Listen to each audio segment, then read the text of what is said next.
Hi, everybody. Welcome to Superdraft Pro Daily Picks. I'm Ross the Boss. I'm here with Dr. Dan Ratner. He's live in Cleveland, Ohio. Dan Ratner, say hi to everybody. Hey, everybody. It is exciting to be here. I feel like I'm in the Ross role right now. I should say, I'm ready to talk fantasy sports with you, cowboy. You That's didn't my get to do your line. Don't thing. steal it, but I you can won't steal. borrow I it for just borrowed today. it. I just borrowed But it. we have Dr. Dan Ratner, who's a fantasy sports, not just an expert, he's a doctor in fantasy sports.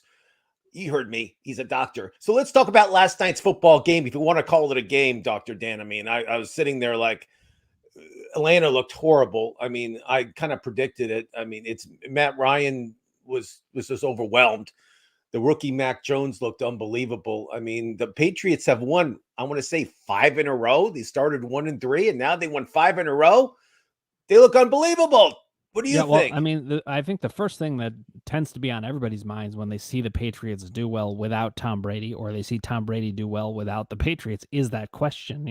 Who was the dominant factor there? I think we're seeing that both were just dominant factors. I mean, if I had to lean towards one over the other, I still would lean Tom Brady. But Bill Belichick is incredibly impressive what he's doing. I mean, they annihilated the Browns the other week. The Falcons obviously are in a pretty weakened state in a lot of ways, but they just crushed them. I mean, 25-0.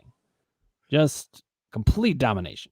I mean, to actually to do that to a team in their home field, 25-0. I mean, it's the NFL. I think there's some teams that can beat any team any day, but I think the Patriots are a team that you got to be worried about, especially in playoff time. I mean, this team is rolling. I mean, this Mac Jones, he's not playing like a rookie. This guy's playing like a veteran. Their defense, to me, is probably one of the top defenses right now. I can't name a better defense. Can you? There are certainly defenses that can rival them. I mean, the Rams are a very talented defense. You got some great You defenses got out there, Green but Bay. I know they shut out nobody Seattle who's just last week. I get it, but I'm just saying the Patriots no. You're right. overall You're right right. now Look, are just rolling. you could say that they could be considered for the number one defense, and that's so impressive. So again, and we all know New England's in a pretty weak division with the Jets and the Dolphins. I know the Bills are there. The Bills are their only competition, but we'll see. Well, I'm excited. This is my favorite part of football season. We're coming up to Thanksgiving week. It's going to be great. I'm excited. So let's talk about another thing in the news, and then we'll talk about NBA and we'll talk about my picks.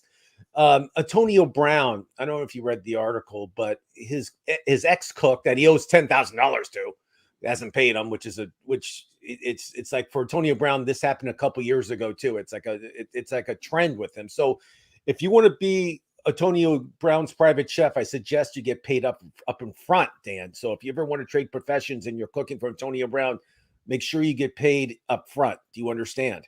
I do understand, but I also have a question. Why would you mess with your chef? I mean, are you serious? That's dangerous stuff. I don't know. So basically, the story is this guy's he wanted to buy Antonio Brown wanted to buy a vaccine card, a Johnson & Johnson card for $500. His girlfriend, model, I'm sure she's beautiful, asked the chef if he knew anybody. The chef didn't really know anybody. It's not his, but supposedly he did get a fake vaccine card. Again, this is hearsay. We haven't heard his side of the story. Who knows if it's true? But again, the NFL is investigating. It's just another thing about Antonio Brown doing something stupid, and it's just the Buccaneers don't need this aggravation right now. Why do the players who are most like this? They're always the wide receivers, almost always. I don't know. It's like OBJ. Really we talk about him and his how he's just always has to be a problem, and now it's Antonio Brown coming back in the news. I don't understand why it's always the uh, wide receivers. I don't get it either. No idea. So let's talk about running backs. Let's talk about your guy, Chubb. Was actually he's off the COVID list. He's going to play this weekend for your Cleveland Browns. What are your thoughts? Well, first of all, from a fantasy perspective, we'll start there. People who drafted Nick Chubb, this is prime time to have Nick Chubb. He's facing the Detroit Lions, first of all. So really, he should have a huge game. If he was going to be out for this game, especially at this point in the season, it's a big, big deal. From a Browns standpoint, that team runs on Chubb, pun intended. It all depends on what's going on with Nick Chubb. Now, Kareem Hunt, not back yet, but apparently coming back pretty soon. He's coming back, and supposedly he's coming back in 2 weeks. And Dearness Johnson being your second running back isn't a bad backup at all. Absolutely. As we know, because we both follow fantasy football and we know how strong he is as a runner. So, I mean, the Lions have no Goff. Their offense is going to be sputtering on Sunday. I think Chubb's going to get the ball a lot. It's going to be a high-scoring game on the Cleveland end. They were embarrassed last week by the Patriots, really embarrassed. And this is going to be a huge revenge game for Cleveland.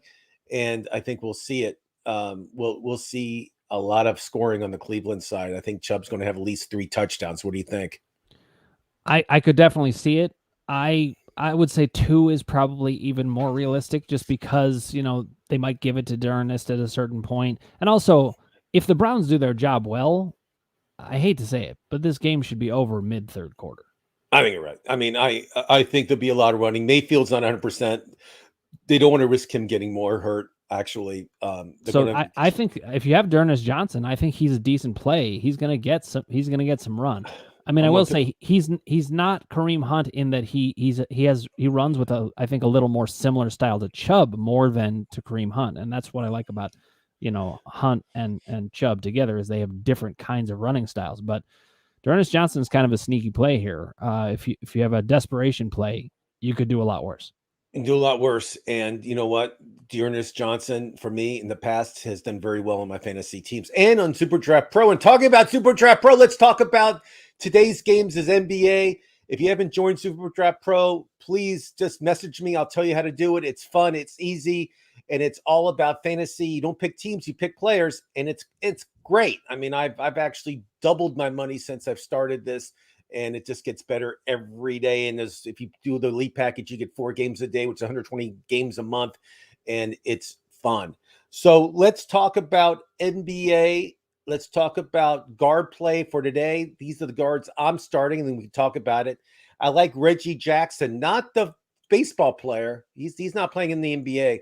This is the Reggie Jackson that plays for the Clippers. His multiplier is 1.55. Multiply real quick is you times 1.55 with their total. So if the player is like less than, like, let's say Greek Freak is a 1.0, Reggie Jackson 1.55. So you're getting a bonus of 0.55 because Reggie Jackson's not established like Greek Freak or whoever else. Okay, so I also like LaMelo Ball. He's 1.2. He plays for Charlotte. He's one of my favorites, as you know, Dr. Dan. I have him on my fantasy team. And De'Aaron Fox, I love from Sacramento. He's 1.25. And then Cole Anthony, who plays for Orlando, who I love, is 1.35. Pretty high for a multiplier for him. Those are my guards. What do you think? Or do you have somebody that you like tonight that I'm not mentioning?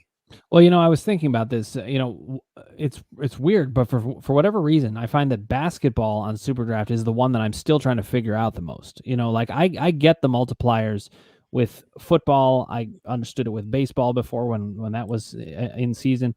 But with basketball, I have a question for you, because, like, all right, if Reggie Jackson is 1.55 multiplier, but he's likely to put up significantly less points, just for the sake of argument, then it's just not points, though. Remember, it's rebounds, assists, steals. Oh yeah, no, I mean fantasy. I'm just letting everybody know it's just not points. Yeah. I mean fantasy points, right? Okay. So that's where you're aggregating all of the different categories. How much does the multiplier need to pay off, to make it worth it? Like, so if you're getting almost more than half, so let's say he scores 10 points, and so 0.45, it's like scoring 15 points. So I'm hoping that last time Reggie Jackson played, he scored 23 points. So if you times that 0.55, that's actually over 30 points. And plus you times it by the rebounds and assists and everything else. So the multiplier makes you not take all the favorites. You're not going to take Harden. You're not going to take Luka Doncic. You're going to go. You're going to stroll down and take. You'll take some risks. Well, you're not going to win if you take the favorites. Exactly. If you take all the favorites, certainly in the other sports, I found that to be true. In basketball, I'm still trying to find my footing here. It's the same thing, Dr. Dan. You have to go out and find that lopsided multiplier that doesn't make any sense. And why is this person so high after he's like averaging 20 points a game and 10 assists and whatever? they do make mistakes, and that's why I come in. I tell my audience who to take. So those are my guard plays for today. Let's talk forwards. I love the Greek Freak. I kind of take him every time he plays. He's 1.0. I know it's low, but this guy gets rebounds, gets blocks, gets points. He's for me, he's the best player in this whole game. I like Zach LaVine. He's playing unbelievable, 1.25 multiplier. As you know, the Bulls are my favorite team right now in the East. Jeremy Grant this is really high. Jeremy Grant, who plays for Detroit, he's averaging over 20 points a game, gets rebounds, gets assists, 1.45 multiplier. That's way too high for Jeremy Grant. I mean, he should be 1.25. So I'm for sure taking him. And another guy that I love, he plays for Golden State, is Andrew Wiggins, and he's been tearing it up too, and his multiplier is 1.4. So those are my forwards.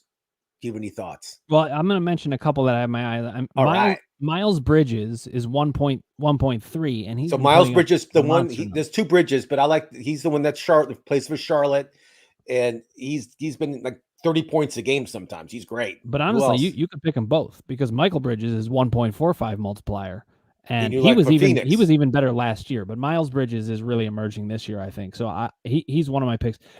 DeMar DeRozan also on the Bulls, 1.25 multiplier. Also, you can't go wrong with picking DeRozan and LaVine. Would you ever pick them both though? You know, if it's a short schedule, yes. If it is, I like to spread things out with different players and different teams. I also like the older Ball too on the Bulls. I mean, he had last time I saw him play, he played against the Lakers. He had 27 points and like 9 rebounds and 8 assists. I mean, so that whole Bulls team, it's such a young nucleus, and they're really, really good. It's kind of fun to take some of those players from that team. But I kind of stay away from taking 2 players in the same team. I won't take Harden and Durant in the same game, if that makes sense. It makes sense because, there's only one ball. Yeah. So I like to spread it out. I'm trying to think what player and what team's going to have the huge night. I mean, let me mention one other guy, power forward LaMarcus Aldridge. He could. Yeah. I mean, Marcus. He was a dud the other night because they were playing a certain rotation that didn't include him, but he has been putting up really good numbers. 1.65 multiplier. That could be huge. And again, he goes up and down in the rotation. So if he's playing, he'll get points. If he doesn't, I mean, that's a Steve Nash call. So I have no control on that. It's true. If he gets playing minutes between 25 and 30 minutes, he'll put up good numbers, and that's a great call. The center tonight, I'm just giving one name. He was suspended. This is his game back. Is the Jokic for Denver. I mean, I feel he's going to have a triple double tonight. I think he's really mad that what happened last time with the whole shoving thing. I think he'll be the big starter tonight when it comes to centers. All right, I could totally see it. I'm going to mention Porzingis also, the unicorn, 1.35 multiplier. I think that can be pretty good for him. He puts up a lot of numbers. A good pick. I'm just going with Joker just because what I said, and I feel he's a triple threat, as you know, with rebounds and assists and everything else he does. He's unbelievable. But this is our show for Friday. Our weekend show comes out 7 a.m. Pacific, 10 a.m. Eastern. We're going to talk NBA, not NBA. We're talking college football, NFL. We'll give you all our picks. We're excited. There's 13 college games. There's like 12 NFL games that we'll be talking about. It's going to be a great weekend. And then Thursday, it's going to be Thanksgiving with 3 football games. It's going to be great. I can't wait. Looking forward to it, Ross. Thank you for being here with me. Thanks, Doctor. This is Dr. Jan Ratner. I'm Ross the Boss. Thanks for watching.